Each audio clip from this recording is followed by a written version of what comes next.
श्री कृष्ण को एक बालिया नामक शिकारी ने विषाक्त तीर मारा था। श्री कृष्ण जी मृत्यु के निकट थे। उसी समय उनके रिश्तेदार तथा भक्त पांचों पांडव पहुंच गए।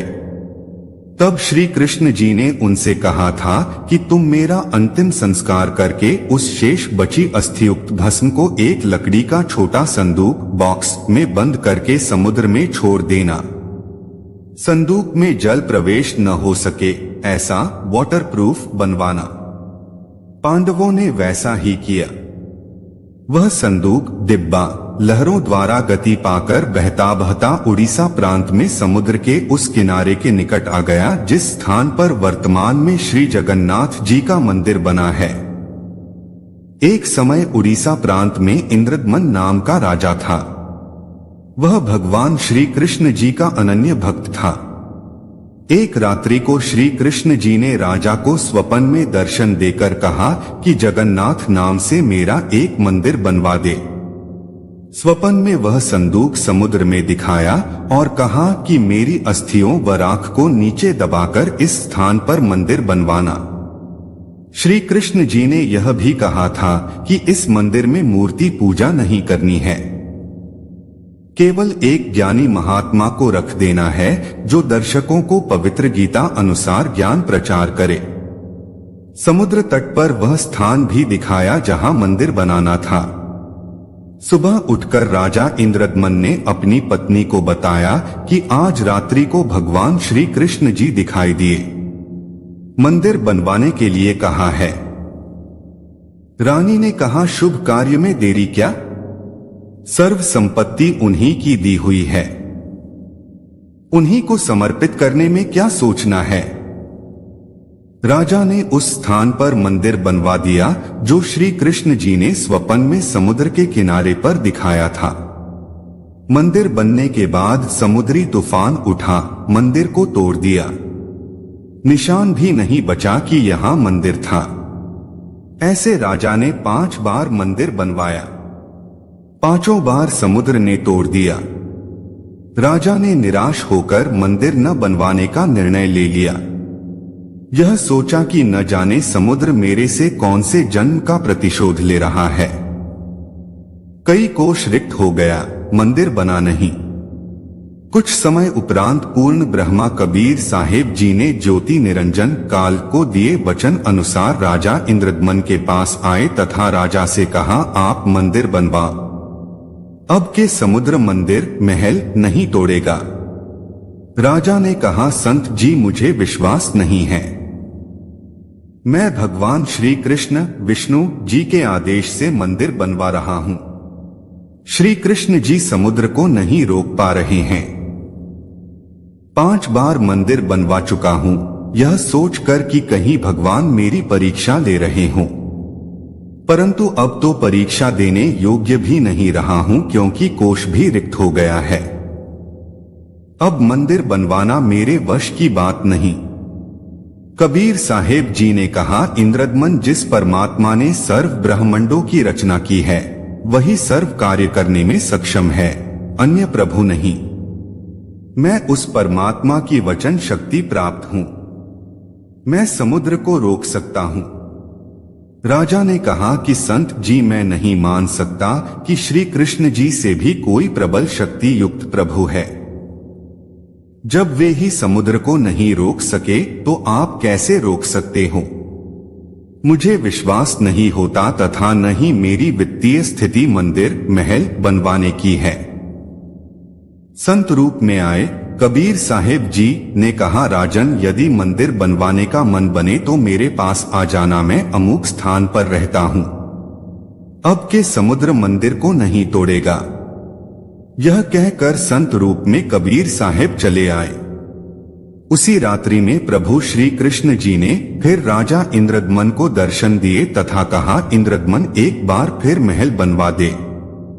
जो तेरे पास संत आया था उससे संपर्क करके सहायता की याचना कर ले। वह ऐसा वैसा संत नहीं है, उसकी भक्ति शक्ति का कोई वार पार नहीं है। राजा इंद्रद्मन नींद से जागा, स्वप्न का पूरा वृतांत अपनी रानी को बताया। रानी ने कहा, प्रभु कह रहे हैं तो आप मत चुको, प्रभु का महल फिर बनवा दो। रानी की सद्भावना युक्त वाणी सुनकर राजा ने कहा, अब तो कोष भी खाली हो चुका है, यदि मंदिर नहीं बनवाऊंगा तो प्रभु अप्रसन्न हो जाएंगे, मैं तो धर्म संकट में फंस गया हूं। रानी ने कहा, मेरे पास गहने रखे हैं, उनसे आसानी से मंदिर बन जाएगा, आप यह गहने लो तथा प्रभु के आदेश का पालन करो। यह कहते हुए रानी ने सर्व गहने जो घर रखे थे तथा जो पहन रखे थे निकालकर प्रभु के निमित्त अपने पति के चरणों में समर्पित कर दिए। राजा इंद्रदमन उस स्थान पर गया जो परमेश्वर ने संत रूप में आकर बताया था। कबीर प्रभु अर्थात अपरिचित संत को खोजकर समुद्र को रोकने की प्रार्थना की। कबीर साहेब जी ने कहा कि जिस तरफ से समुद्र उठकर आता है वहां समुद्र के किनारे एक चौरा चबूतरा बनवा दे, जिस पर बैठकर मैं प्रभु की भक्ति करूंगा तथा समुद्र को रोकूंगा। राजा ने एक बड़े पत्थर को कारीगरों से चबूतरा जैसा बनवाया। परमेश्वर कबीर जी उस पर बैठ गए। छठी बार मंदिर बनना प्रारंभ हुआ। उसी समय एक नाथ परंपरा के सिद्ध महात्मा आ गए। नाथ जी ने राजा से कहा, राजा बहुत अच्छा मंदिर बनवा रहे हो, इसमें मूर्ति भी स्थापित करनी चाहिए। मूर्ति बिना मंदिर कैसा? यह मेरा आदेश है। राजा इंद्रदमन ने हाथ जोड़कर कहा, नाथ जी, प्रभु श्री कृष्ण जी ने मुझे स्वप्न में दर्शन देकर मंदिर बनवाने का आदेश दिया था तथा कहा था कि इस महल में न तो मूर्ति रखनी है न ही पाखंड पूजा करनी है। राजा की बात सुनकर नाथ ने कहा, स्वप्न भी कोई सत होता है, मेरे आदेश का पालन कीजिए तथा चंदन की लकड़ी की मूर्ति अवश्य स्थापित कीजिएगा। यह कहकर नाथ जी बिना जलपान ग्रहण किए उठ गए। राजा ने डर के मारे चंदन की लकड़ी मंगवाई तथा कारीगर को मूर्ति बनाने का आदेश दे दिया। एक मूर्ति श्री कृष्ण जी की स्थापित करने का आदेश श्री नाथ जी का था। फिर अन्य गुरुओं संतों ने राजा को राय दी कि अकेले प्रभु कैसे रहेंगे, वे तो श्री बलराम को सदा साथ रखते थे। एक ने कहा, बहन सुभद्रा तो भगवान श्री कृष्ण जी की लाडली बहन थी, वह कैसे अपन? 3 मूर्तियां बनवाने का निर्णय लिया गया। 3 कारीगर नियुक्त किए। मूर्तियां तैयार होते ही टुकड़े टुकड़े हो गई। ऐसे 3 बार मूर्तियां खंड हो गई। राजा बहुत चिंतित हुआ। सोचा, मेरे भाग्य में यह यश व पुण्य कर्म नहीं है। मंदिर बनता है वह टूट जाता है। अब मूर्तियां टूट रही हैं। नाथ जी रुष्ट होकर गए हैं। यदि कहूंगा कि मूर्तियां टूट जाती हैं तो सोचेगा कि राजा बहाना बना रहा है, कहीं मुझे शाप न दे दे। चिंताग्रस्त राजा न तो आहार कर रहा है न रात्रि भर निंद्रा आई। सुबह बेचैन अवस्था में राज दरबार में गया। उसी समय पूर्ण परमात्मा कबीर साहेब जी एक 80 वर्षीय कारीगर का रूप बनाकर राज दरबार में उपस्थित हुए। कमर पर एक थैला लटकाए हुए था जिसमें आरी बाहर स्पष्ट दिखाई दे रही थी, मानो बिना बताए कारीगर का परिचय दे रही थी, तथा अन्य बसोला व बर्मा आदि थैले में भरे थे। कारीगर वेश में प्रभु ने राजा से कहा, मैंने सुना है कि प्रभु के मंदिर के लिए मूर्तियां पूर्ण नहीं हो रही हैं। मैं 80 वर्ष का वृद्ध हो चुका हूं तथा 60 वर्ष का अनुभव है। चंदन की लकड़ी की मूर्ति प्रत्येक कारीगर नहीं बना सकता। यदि आपकी आज्ञा हो तो सेवक उपस्थित है। राजा ने कहा, कारीगर, आप मेरे लिए भगवान ही कारीगर बनकर आए लगते हो। मैं बहुत चिंतित था। सोच ही रहा था कि कोई अनुभवी कारीगर मिले तो समस्या का समाधान बने। आप शीघ्र मूर्तियां बना दो। वृद्ध कारीगर रूप में आए। कबीर साहेब जी ने कहा, राजन मुझे एक कमरा दे दो जिसमें बैठकर प्रभु की मूर्ति तैयार करूंगा। मैं अंदर से दरवाजा बंद करके स्वच्छता से मूर्ति बनाऊंगा। ये मूर्तियां जब तैयार हो जाएंगी तब दरवाजा खुलेगा। यदि बीच में किसी ने खोल दिया तो जितनी मूर्तियां बनेगी उतनी ही रह जाएंगी। राजा ने कहा, जैसा आप उचित समझो वैसा करो। 12 दिन मूर्तियां बनाते हो गए तो नाथ जी आ गए। नाथ जी ने राजा से पूछा, इंद्रदमन मूर्तियां बनाई क्या? राजा ने करबद्ध होकर कहा कि आपकी आज्ञा का पूर्ण पालन किया गया है महात्मा जी, परंतु मेरा दुर्भाग्य है कि मूर्तियां बन नहीं पा रही हैं। आधी बनते ही टुकड़े टुकड़े हो जाती हैं। नौकरों से मूर्तियों के टुकड़े मंगवाकर नाथ जी को विश्वास दिलाने के लिए दिखाएं। नाथ जी ने कहा कि मूर्ति अवश्य बनवानी है। अब बनवाओ, मैं देखता हूं कैसे मूर्ति टूटती है। राजा ने कहा, नाथ जी प्रयत्न किया जा रहा है। प्रभु का भेजा एक अनुभवी 80 वर्षीय कारीगर बंद कमरे में मूर्ति बना रहा है। उसने कहा है कि मूर्तियां बन जाने पर मैं अपने आप द्वार खोल दूंगा।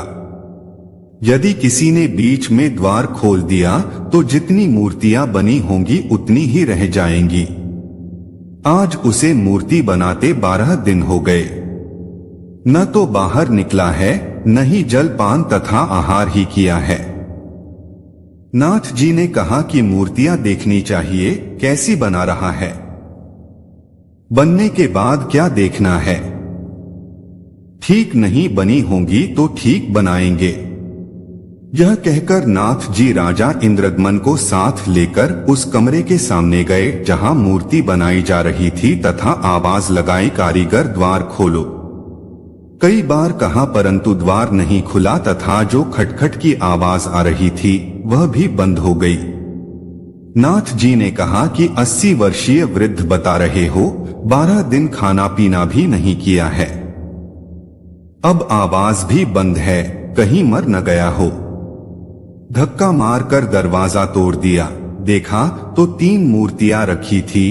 तीनों के हाथ के व पैरों के पंजे नहीं बने थे। कारीगर अंतर्ध्यान था। मंदिर बनकर तैयार हो गया और चारा न देखकर अपने हठ पर अडिग नाथ जी ने कहा, ऐसी ही मूर्तियों को स्थापित कर दो। हो सकता है प्रभु को यही स्वीकार हो। लगता है श्री कृष्ण ही स्वयं मूर्तियां बनाकर गए हैं।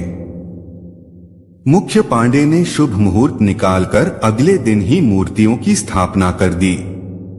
सर्व पांडे तथा मुख्य पांडा व राजा तथा सैनिक व श्रद्धालु मूर्तियों में प्राण स्थापना करने के लिए चल पड़े। कबीर साहेब जी ने एक शूद्र का रूप धारण करके मंदिर के मुख्य द्वार के मध्य में मंदिर की ओर मुख करके खड़े हो गए। ऐसी लीला कर रहे थे मानो उनको ज्ञान ही न हो कि पीछे से प्रभु की प्राण स्थापना की सेना आ रही है। आगे आगे मुख्य पांडा चल रहा था। परमेश्वर फिर भी द्वार के मध्य में ही खड़े रहे। निकट आकर मुख्य पांडे ने शूद्र रूप में खड़े परमेश्वर को ऐसा धक्का मारा कि दूर जाकर गिरे तथा एकांत स्थान पर शूद्र लीला करते हुए बैठ गए। राजा सहित सर्व श्रद्धालुओं ने मंदिर के अंदर जाकर देखा तो सर्व मूर्तियां उसी द्वार पर खड़े शूद्र रूप परमेश्वर का रूप धारण किए हुए थी। इस कौतुक को देखकर उपस्थित व्यक्ति अचंभित हो गए। मुख्य पांडा कहने लगा, प्रभु क्षुब्ध हो गया है क्योंकि मुख्य द्वार को उस शूद्र ने अशुद्ध कर दिया है। इसलिए सर्व मूर्तियों ने शूद्र रूप धारण कर लिया है। बड़ा अनिष्ट हो गया है। कुछ समय उपरांत मूर्तियों का वास्तविक रूप हो गया। गंगा जल से कई बार स्वच्छ करके प्राण स्थापना की गई। कबीर जी ने कहा, अज्ञानता व पाखंडवाद की चरम सीमा देखें। कारीगर मूर्ति का भगवान बनाता है, फिर पुजारी या अन्य संत उस मूर्ति रूपी प्रभु में प्राण डालता है, अर्थात प्रभु को जीवन दान देता है।